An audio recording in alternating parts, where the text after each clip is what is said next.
Bonjour à tous chers élèves adorés, aujourd'hui nous retournons sur le lieu de ma vidéo culte, je prends qu'un arbre, ça tourne mal. Sois attentif, si tu repères notre ami l'arbre sur cette vidéo, écris le timecode en commentaire et tu gagneras peut-être... rien du tout, je suis pauvre, j'offre rien, désolé.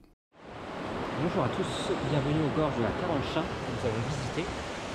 Fabuleux paysage forgé par l'érosion dans un immense massif calcaire.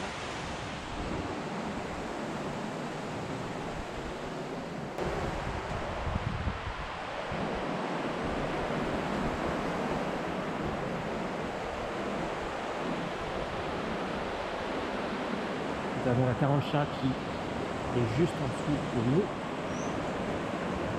et qui a creusé dans cette roche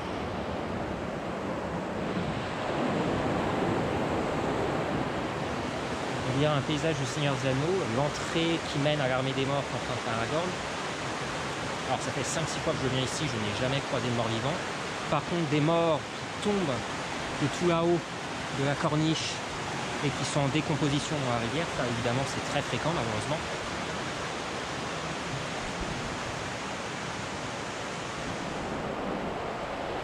Un magnifique sentier creusé à même la roche avec la rivière juste en dessous, c'est absolument magnifique.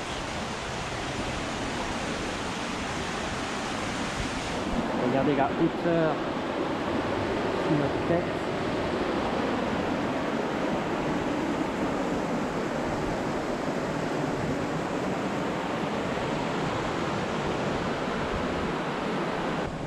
Donc faites très attention si vous allez dans le coin. La rivière qui est juste en dessous, la Carancha, alimente en électricité le train jaune, un train qui monte dans la vallée de Cerdagne. Donc en cas d'orage, s'il y a trop d'eau, ils vont ouvrir des vannes qui vont faire augmenter rapidement le niveau d'eau. Et si vous vous retrouvez là en dessous, évidemment, vous êtes emporté et vous risquez de mourir.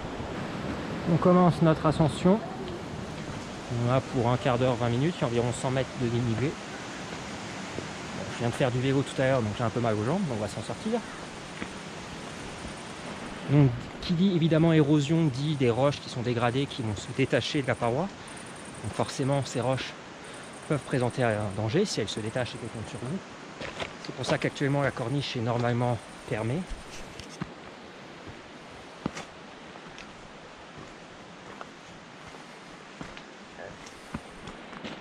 Alors pendant qu'on monte, je vais vous expliquer un petit peu le phénomène d'érosion qui explique les paysages que l'on va voir. Donc l'érosion, c'est l'ensemble des mécanismes qui vont dégrader une roche, et c'est ce qui est notamment à l'origine de la destruction des chaînes de montagne. Ça peut être une action d'une rivière, d'un glacier, du vent, de la pluie. Donc ici il y a deux mécanismes, l'érosion par la rivière et la Carancha qu'on a vu en contrebas. Donc je disais, les rivières ont tendance déjà à faire des vallées très encaissées, très étroites, on appelle ça des vallées en V. Au contraire des vallées glaciaires en U, donc avec un fond très plat, des vallées très larges. Et ici, comme on est dans un massif calcaire, donc le calcaire, je vous rappelle, une roche très fragile, très friable, l'action de la rivière va être beaucoup plus importante, beaucoup plus rapide, et ça va creuser des vallées encore plus étroites, avec des flancs encore plus abrupts. C'est ce qu'on appelle des gorges. Et donc ici, on est dans la partie gorge, et petit à petit en montant, on va voir la vallée qui va s'ouvrir avec une forêt. Donc on ne sera plus dans le massif calcaire, mais ce sera toujours la rivière qui va éroder, qui va former cette vallée.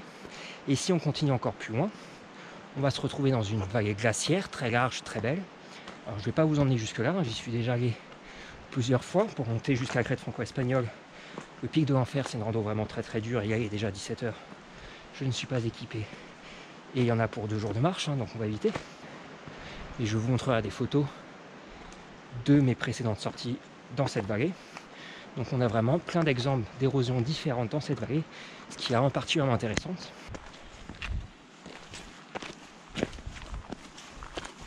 Nous arrivons donc au niveau de la première corniche, avec la croisée des chemins. Si vous faites la boucle entière, que vous allez par la vallée au-delà de la rade de la Carancha, et que vous allez jusqu'à la crête franco-espagnole par exemple pour aller monter au pic de l'enfer, plutôt que faire le retour par le même chemin, vous pourrez passer par le sentier de Donpa ou de Napa, je ne sais plus, qui va vous faire arriver par ici. Par contre, je vous préviens, la descente est très très fatigante, surtout après 2 jours de marche. Donc ça y est, nous arrivons à la fameuse corniche. Je ne vous montre pas encore à quoi ressemble le chemin.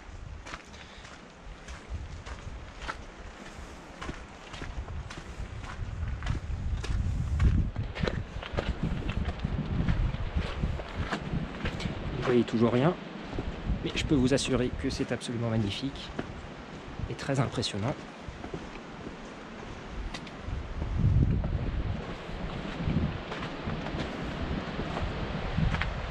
Tada! Donc nous voilà au niveau de cette fameuse corniche. Donc creusé, vous voyez, nous sommes très haut. Le petit chemin qui serpente. La rivière en contrebas.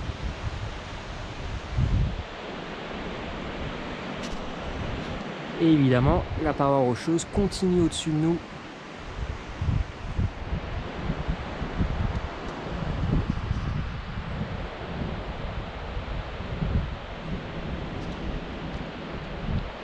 Donc vous voyez, c'est aménagé, hein, ils ont renforcé pour qu'on ne tombe pas dans le vide.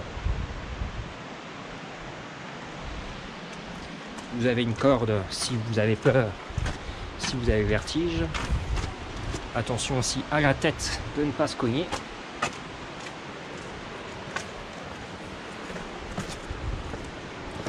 Par contre, je crains que ça soit vraiment fermé, qu'ils ont complètement bloqué, on va pas pouvoir passer. Et ouais.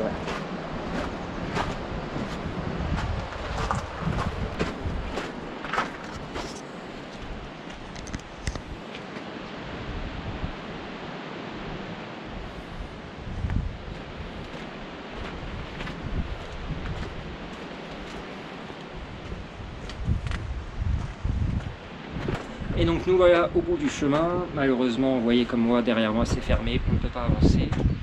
Je voulais vous emmener aussi aux gorges de la Fou, qui sont les gorges les plus étroites du monde et qui sont pas très loin d'ici, à une vingtaine de kilomètres, à peine à vol d'oiseau. Mais décidément, je n'ai pas de chance. Donc on va repartir de l'autre côté. Vous allez voir qu'il y a une deuxième corniche tout aussi impressionnante, mais un peu plus large, mais plus haute. Et ça sera la fin de la vidéo. C'est parti!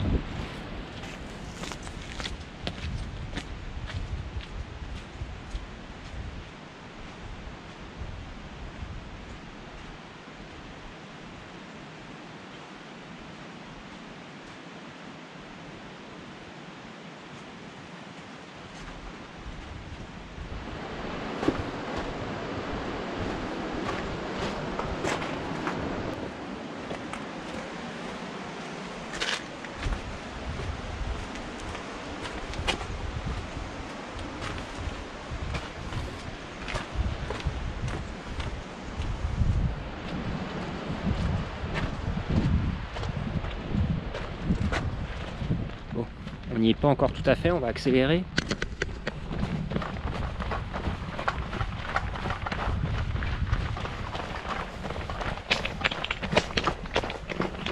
Attention aux chevilles.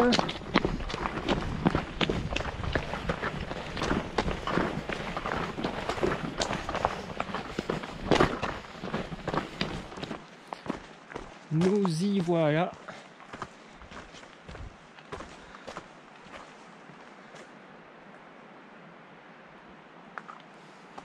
Alors pour ceux qui se poseraient la question, l'escalade est interdite ici. Je sais que c'est tentant, mais la réponse est non. Donc, encore une fois, nous sommes très haut, à plus de 100 mètres au-dessus du niveau de l'eau.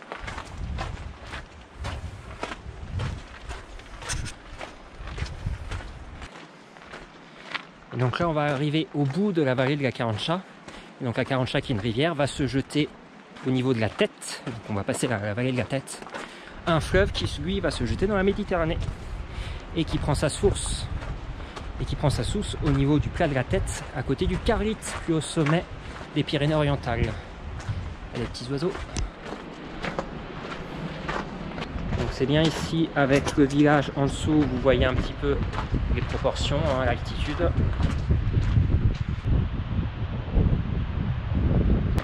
Donc c'est vraiment une petite randonnée facile, accessible à tout le monde.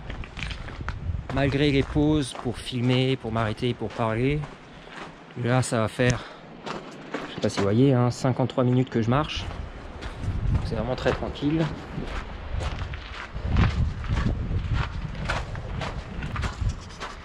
Donc on voit en contrebas, je ne sais pas si vous arrivez à distinguer la ligne de chemin de fer avec le fameux train jaune Alors c'est un train à moitié touristique, hein. Vous pouvez y aller, notamment en été, ça coûte un peu cher, mais en hiver ça permet d'atteindre les stations de ski, notamment Font-Romeu-les-Angles. Mais c'est aussi un train qui permet aux gens du coin d'aller travailler. Et donc il y a tout un débat, est-ce qu'il faut le fermer, notamment en hiver, parce que ça coûte beaucoup d'argent à entretenir. Et évidemment, les gens du cru en ont besoin de ce train, donc n'hésitez pas à le soutenir. Je vous mettrai un lien en description. Je ne suis pas sponsorisé, hein, c'est juste pour le plaisir. Et voilà, nous sommes sortis de la vallée de la Carancha et nous arrivons donc dans la vallée de la Tête, fin de notre voyage. Alors dernière petite chose, nous sommes devant une grotte, hein, toujours façonnée par érosion, absolument pas du tout par l'action humaine, hein. Ça se voit, c'est tellement irrégulier que l'homme n'y est pour rien, évidemment. Et donc il y a un ours qui se cache ici. Vous voyez? Non? Tant pis. Donc je vais faire mon outro ici et après je redescendrai, vous pourrez voir ça en vidéo. Mais c'est quand même mieux de le faire ici que en bas avec la route qui passe. Donc en bas c'est la N118, N116, N118. Enfin, celle qui mène vers Andorre, donc c'est pour ça que vous entendez pas mal de voitures circuler. Donc si cette vidéo vous a plu, n'hésitez pas à la commenter, la partager, mettre un pouce bleu, etc. etc. Vous avez l'habitude, vous savez sans doute ça mieux que moi. Je débute sur YouTube, je n'ai pas du tout de chaîne secondaire où je raconte n'importe quoi. Surtout n'allez pas chercher ça, ce n'est pas vrai. Et je vous dis à la prochaine. Salut! Alors je suis complètement perdu, hein. Évidemment j'ai pas pris de carte, parce que je l'ai déjà fait plein de fois. Donc normalement je suis censé connaître le chemin. Mais je me rappelais que ça descendait assez rapidement et là ça fait 20 minutes que je marche et je suis toujours pas dans la descente. Donc je me souviens, j'ai dû rater la bifurque, hein. C'est pas bien grave, on va voir où ça nous mène. Mystère et bout de gomme. Ah non, je me souviens pas de ce pont du tout, jamais j'ai vu ça. Fichte. Je suis sûr que c'est à cause de vous, je devais être en train de tourner un passage au moment où il y avait la bifurque qui permettait de descendre. Parce que là, clairement, ça remonte très loin dans la vallée, une autre vallée, donc c'est clairement pas par là. Donc on fait demi-tour. Et on va remonter tout ce que j'ai descendu, je suis ravi. Donc n'oubliez pas, prenez des cartes, soyez attentifs où vous marchez. Bref, faites tout l'inverse de moi. Hop, hop, hop, hop, hop, hop.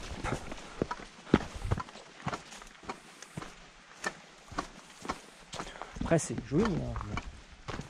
C'est un peu une balade gratuite. Donc c'est ici que j'ai raté évidemment la bifurcation, pourtant c'est assez évident, il y a même ici la flèche jaune. Je suis un gros boulet, donc c'est parti pour la descente.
Le train jaune en face.